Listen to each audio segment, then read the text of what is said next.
did you do it?"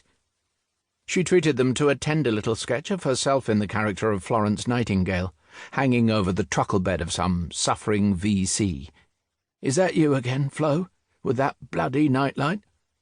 And when at last she was alone, sobbed off her eye-black onto her pillow, because her intolerable conscience had driven her to this tremendous sacrifice, the sacrifice of all the fun and gaiety and luxury of her successful career, in blind atonement for a sin not even of her own commission, a sin, just possibly, not even committed.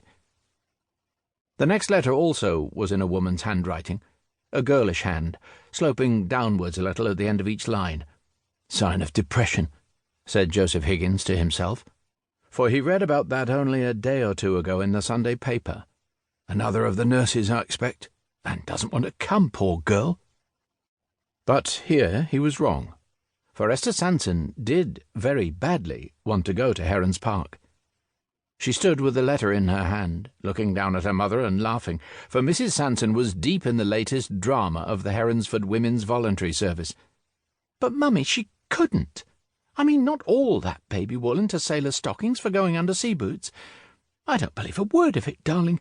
You're making it up." "On my word of honour, Esther, every spot of it. One pair pale pink and the other pale blue. I couldn't believe my eyes when she showed them to me. 'But Mrs. Huge,' I said to her. 'Not Mrs. Huge, Mummy. Her name couldn't be Mrs. Huge. I promise you, darling.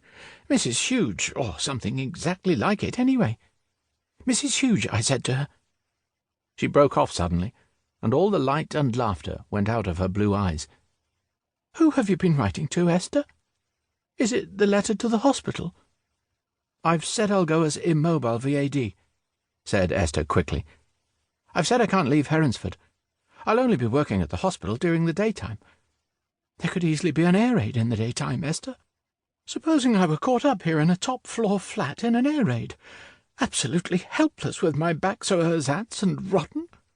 Your back's been much better lately, darling. I mean, look how you were able to go out today to the WVS meeting."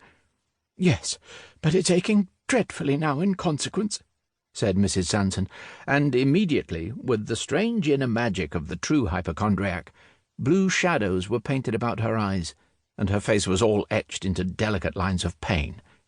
"Really, Esther, I do think, dearest, that you're sacrificing both of us unnecessarily. After all, you're needed here at home." She sat curled up like a kitten on the sofa, watching her daughter from under her long, soft, golden eyelashes, and tried on a little act that never had failed before. "Of course, my darling, if you really want to go." Esther stood very still at the window, staring with unseeing eyes at the lovely Kentish countryside rolled out below her, and for the first time in her life she did not respond. She was 27, tall and too thin, with the narrow feet and slender hands that are supposed to go with good breeding. Not beautiful, but with the pure oval face and lifeless leaf-brown hair of a Madonna, descended from her niche in the wall of some quiet old church, to walk, gentle and reserved, through the tumult of an unfamiliar world. Unused as she was to opposing her mother's will, she knew that here was a matter in which she must make her own decision, and she said at last, slowly turning away from the window, standing with her back to the light, "It's not that I want to go, but I think I should." "But, darling, why?" "Because everybody's doing something, Mummy, and I must do my share. Besides, at least it will give me some sort of training, some sort of, well, I don't know, some sort of a life. If anything were to happen to you, darling, think how lost and helpless I should be. I wouldn't have any money. I wouldn't know anything. I wouldn't know anyone. But with this behind me, and I've always wanted to nurse—" "Oh, well, as to that," said Mrs. Sanson, "you've got a terribly exalted idea of nursing, you know. I mean, it's horrid, really, darling. Honestly, it is.